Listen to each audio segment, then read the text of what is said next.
이번 주 윤석열 전 대통령의 운명을 가를 재판들이 줄줄이 예정돼 있습니다. 먼저 지난주 마무리되지 못한 내란 우두머리 결심 공판이 내일 진행됩니다. 장윤미 더불어민주당 대변인, 강정혜 전 국민의힘 대변인 두 분과 함께합니다. 안녕하십니까? 네, 어서 오십시오.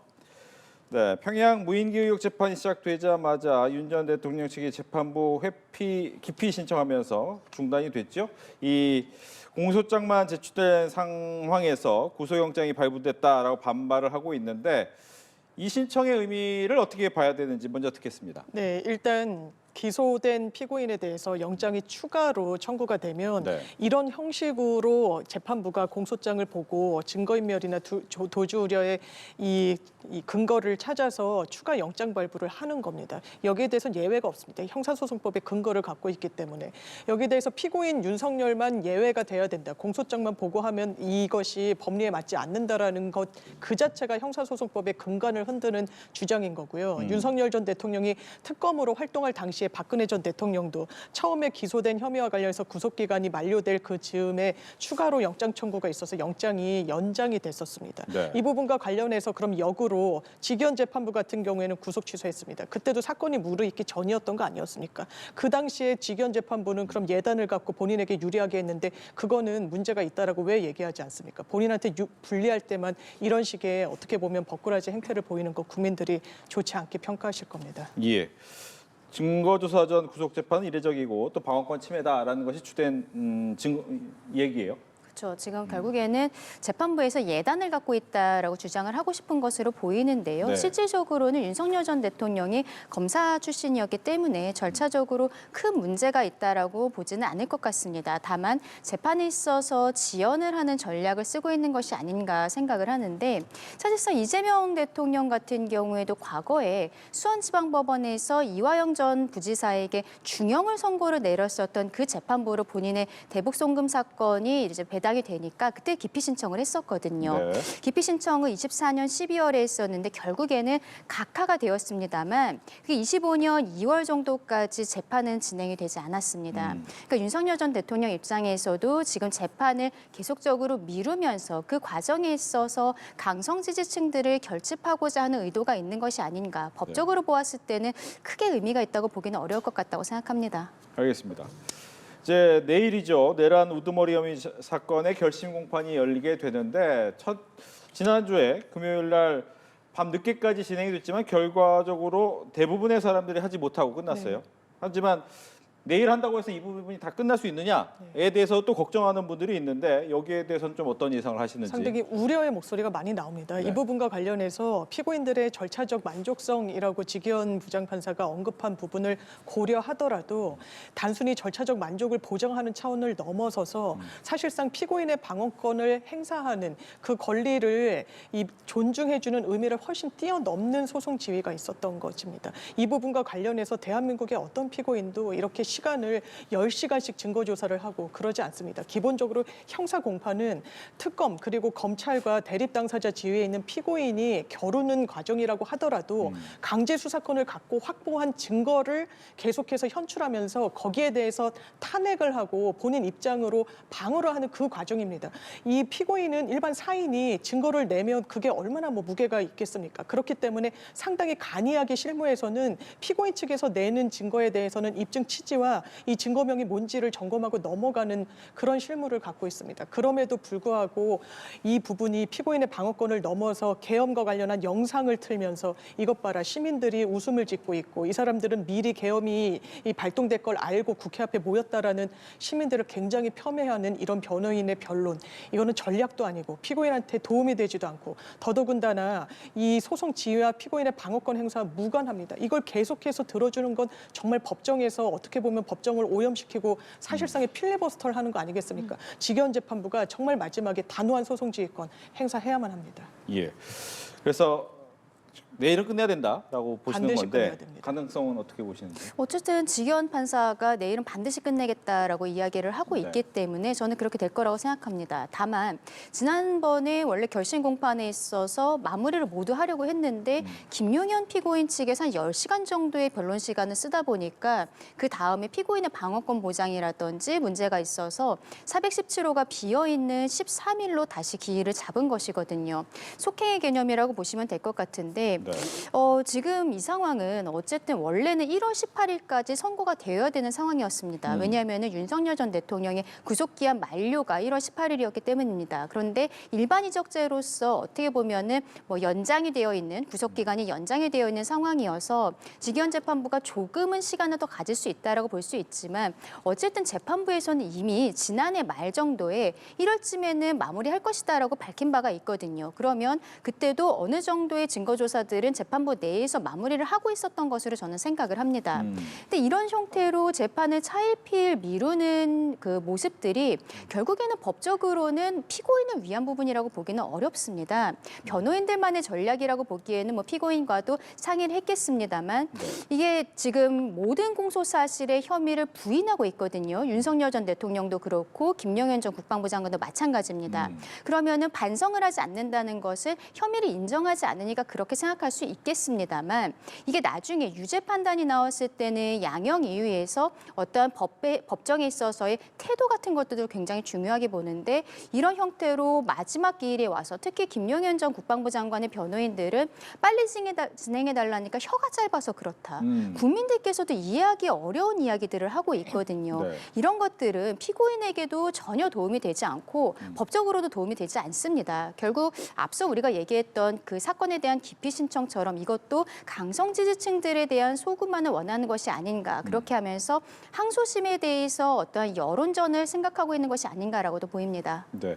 결과적으로 지연 작전 한다고 해서 이득되는 건 없다. 이익이 아니라 네. 오히려 불이익한 상황이 벌어질 것이라고 생각을 합니다. 재판부에서 유죄 취지로 판결문을 쓸 때도 그동안에 뭐 반성을 하지 않더라도 수사 상황과 그리고 재판 과정에 있어서 협조하는 모습들을 보였을 때 거기에 대해서는 긍정적으로 평가를 하거든요. 그런데 전직 대통령과 전직 국방부 장관 이런 사람들이 어떻게 보면은 국민들의 모범을 보이지 못하는 이런 모습들을 보인다는 것은 사법부를 농락하는 것으로 볼 수도 있겠다라고 생각합니다. 결국 양형에 있어서는 오히려 가중 사유가 될 수도 있겠다고 생각합니다. 예. 이득이 없는데 왜 그런 걸까요? 이게 피고인에게는 말씀 주신 대로 전혀 이득이 없거든요. 그런데 변호인들은 아마 장 외에서 본인들한테 정치적인 소득은 어느 정도 저는 있다라고 생각합니다.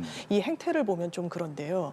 일단 재판정을 떠나서 본인들이 운영하는 유튜브 채널에 출연합니다. 그러면서 사실상 임무를 완수했다는 취지를 이야기해요. 이 임무라는 건 사실상 소란을 피우고 시간 지연책을 쓰고 지연수를 쓰면서 이 재판부를 어떻게 보면 본인들이 좌지우지했다라는 거에 대한 상당한 만족감을 이야기합니다. 그러면서 어떻게 보면 강성 아주 우파 지지층들에게 본인들의 능력치를 홍보하고 광고하는 그런 효과를 갖는 거죠.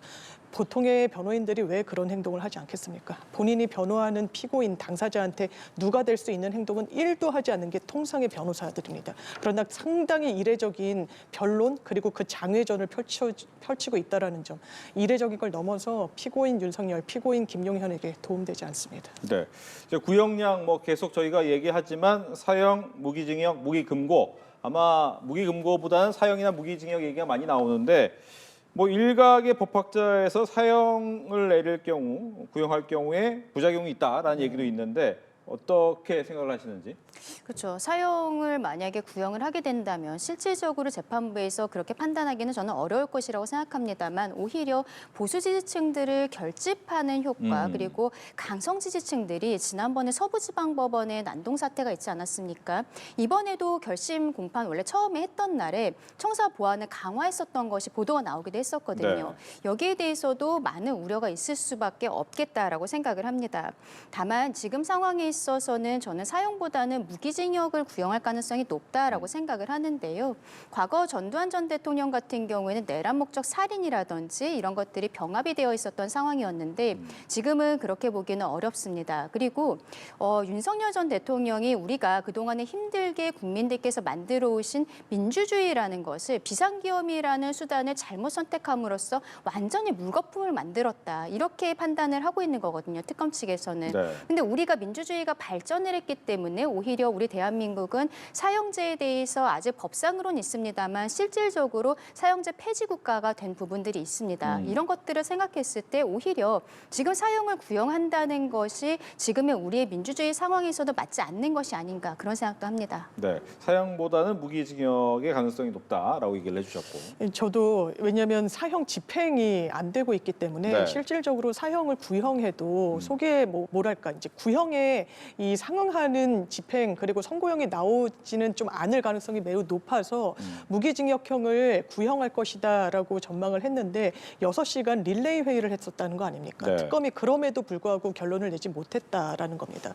그렇다면 이 무기징역을 구형해야 된다라는 의견과 만만치 않게 사형 구형의 의견도 많이 나왔다는 거거든요. 결과적으로는 이 특검에게 일임하는 방식으로 마무리가 됐는데 이 사형과 관련해서는 기본적으로 이 사형 무기, 형밖에 갖고 있지 않고 이 부분은 본인이 권력을 갖고 있는데 권력을 침탈하는 게 아니라 친위 쿠데타를 일으켰다는 점에서 비난 가능성이 너무 높습니다. 주권자가 부여한 권력을 총뿌리를 국민들한테 겨눴다는 점에서는 이론의 여지가 없습니다. 그 비난 가능성은 어마어마하게 큰 겁니다. 때문에 상징적으로라도 역사의 한 페이지를 정리하고 넘어가는 그 의미에서라도 사형 구형이 있어야 된다. 이런 입장이 지금 제기가 되고 있는 것으로 보이고요. 다만 이제 우려하는 부분과 관련해서는 원로 법학자께서도 말씀하셨지만 사형이라는 구형이 아주 상징적으로 나왔을 때 오히려 면죄부를 주는 효과가 있을 수 있다는 겁니다. 어떻게 보면 나쁜 짓을 가리는 훈장 성격으로 이 사형 구형이 기능할 수 있다.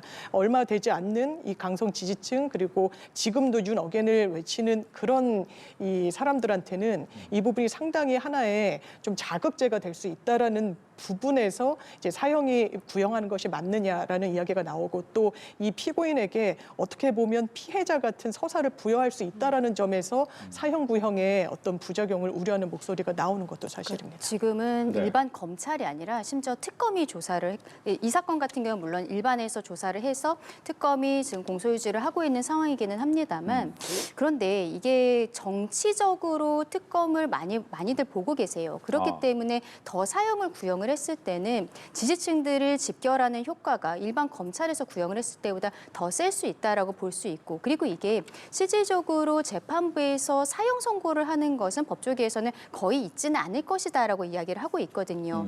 다만 구형이기 때문에 상징적 의미에서 특검이 사형도 지금 고려를 하고 있다라고 알려지고 있습니다만 그러면은 어떻게 보면은 이미 선고는 사형이 되지 않을 것이 보이는 상황에서 네. 검찰이 아니라 특검이 정치적인 노림수로서 사형을 구형한 것이 아니냐라는 이야기들이 나올 수 있어서 특검은 앞으로도 항소심 대법원까지 계속 가야 되는 상황이기 때문에 그 압박감을 생각하더라도 사형은 조금 어려울 것 같다 생각합니다. 예.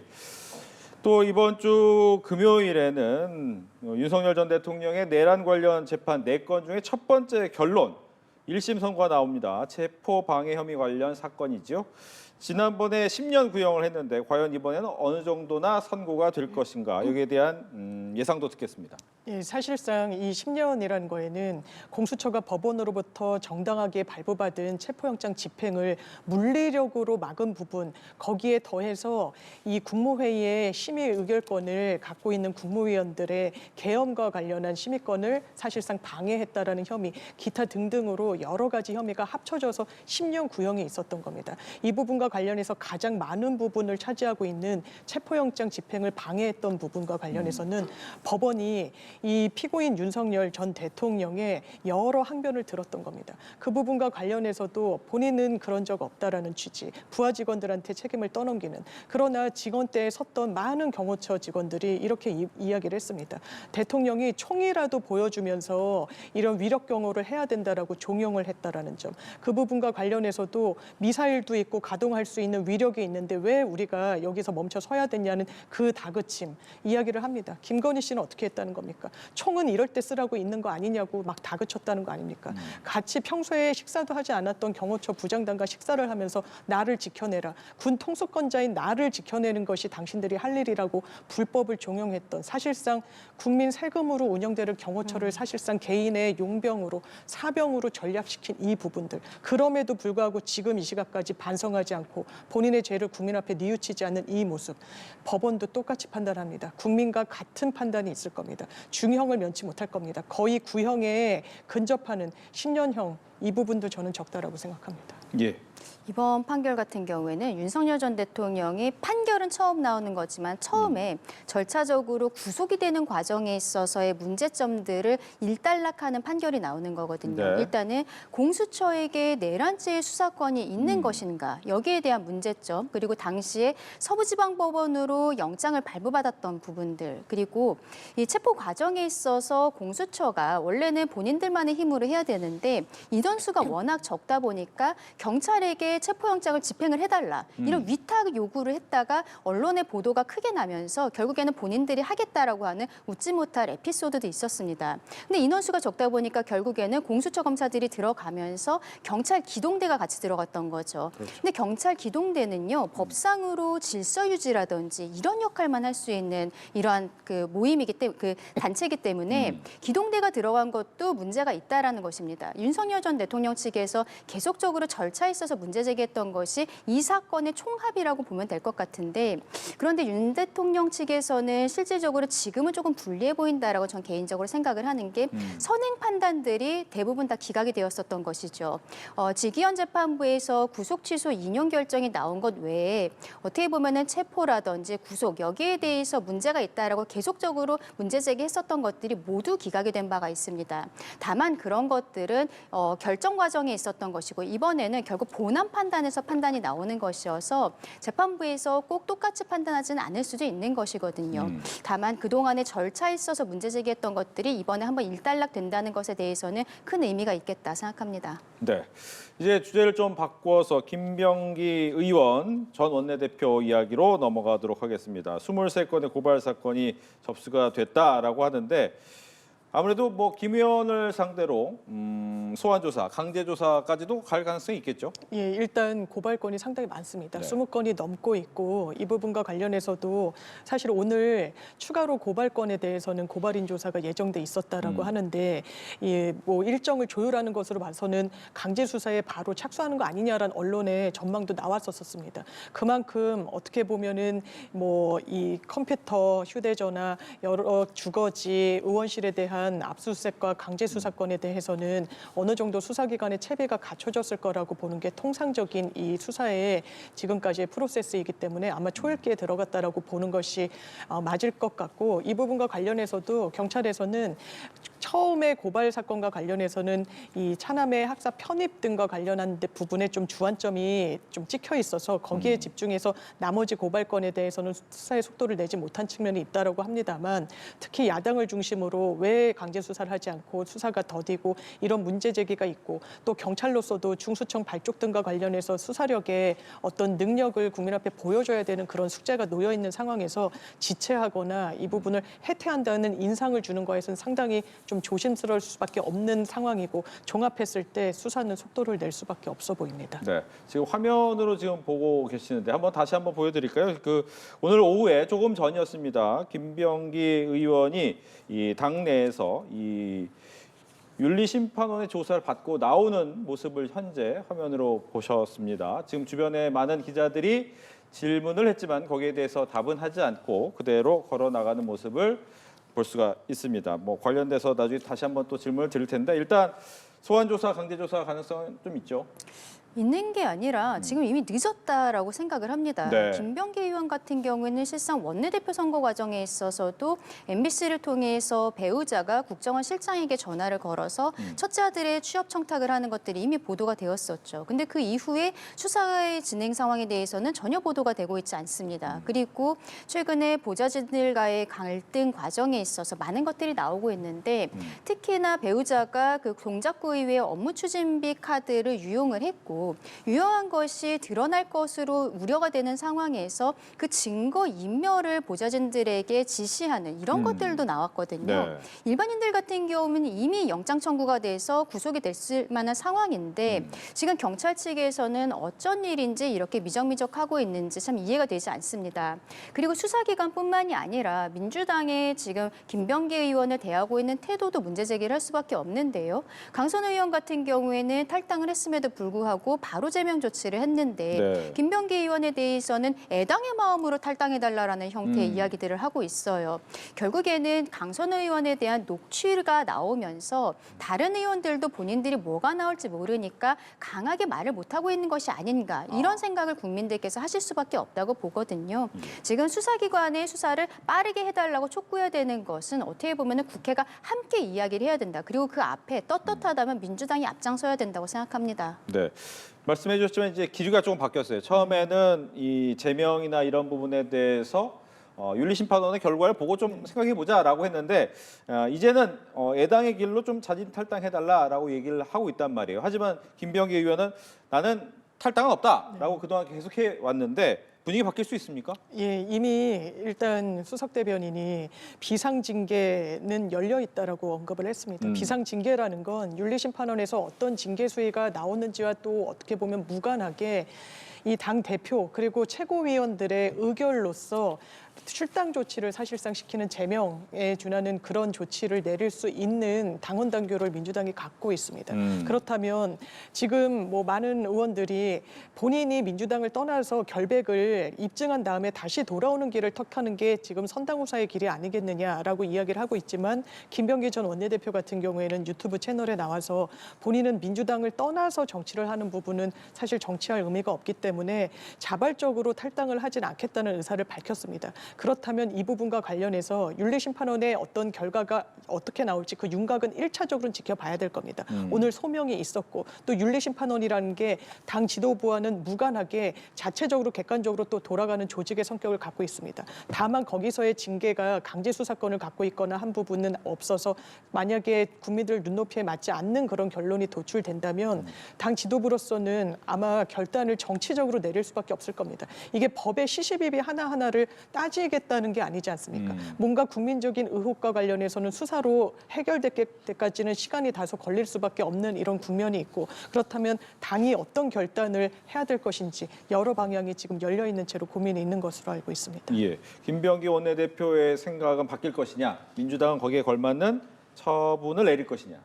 김병기 원내대표는 끝까지 버틸 것이라 생각을 하고요. 네. 오늘 윤리심판원에 가서도 징계 시효가 완성되었다 이런 이야기를 했다는 언론의 보도들도 나오고 있습니다. 절차적인 문제 제기를 하고 있는 것이 아닌가 싶고요. 또 다른 편으로 보았을 때는 본인이 어쨌든 수사 대상으로 되어 있기 때문에 의원으로서 윤리심판원에서 조사를 받는 것보다 앞으로의 구속이라든지 이런 조사 과정을 더 대비하고 있는 것이 아닌가. 그렇기 때문에 말을 아끼고 있는 것이 아닌가라는 생각도 좀 드는 부분들이 있습니다.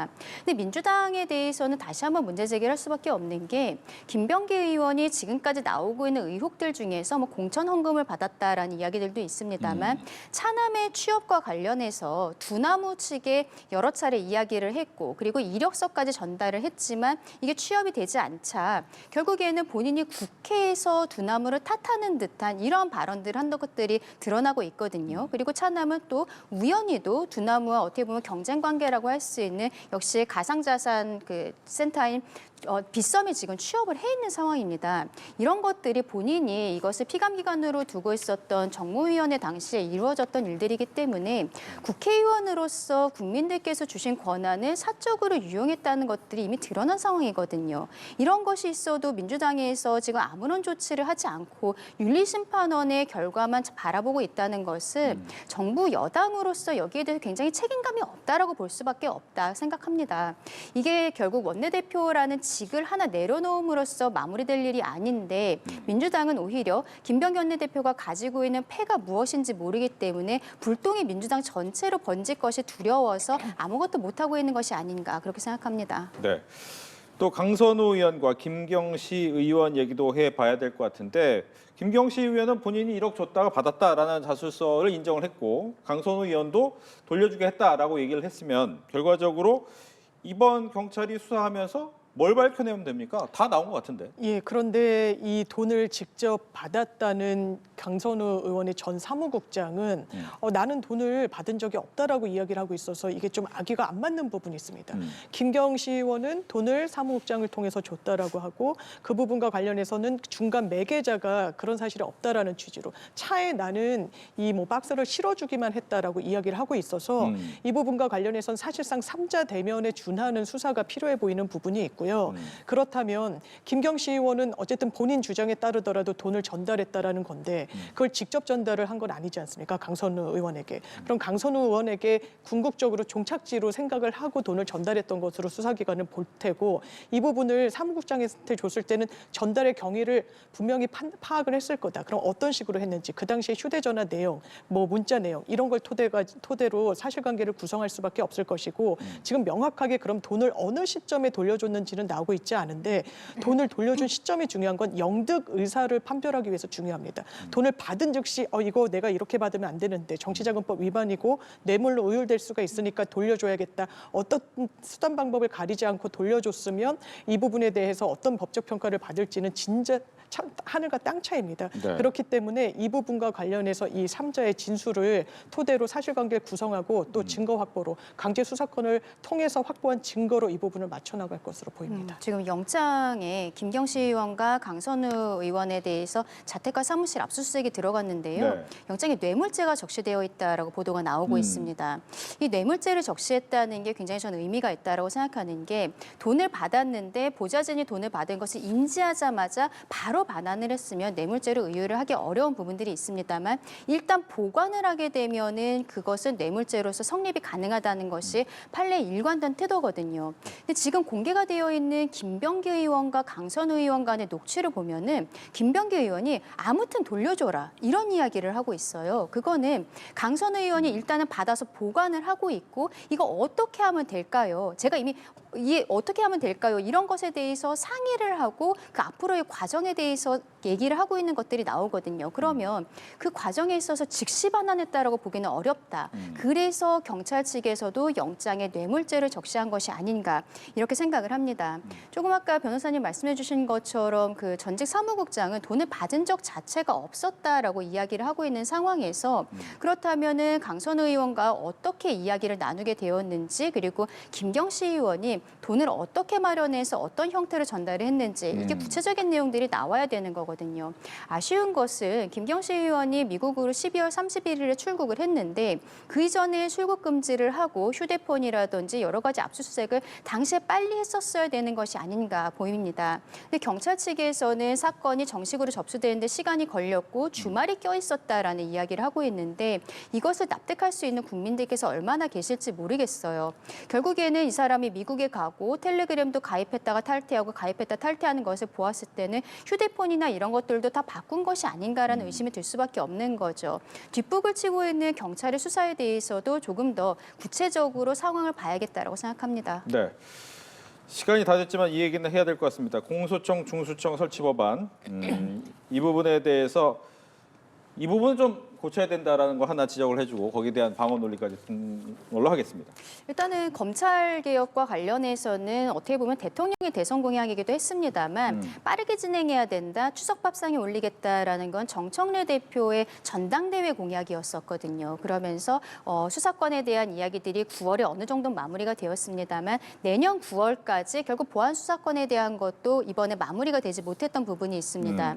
중요한 부분에 대해서는 거르지도 못하면서 결정을 내리지도 못하면서 지금 많은 분들이 걱정하시는 것은 중수청과 경찰이 결국 행안부 산하로 같이 있었을 때 권력이 집중된다는 것에 대해서 어떻게 견제를 할 수 있는 것인지 이런 것들이 궁금한데 여기에 대해서 전혀 결론이 나온 것들이 없는 거거든요.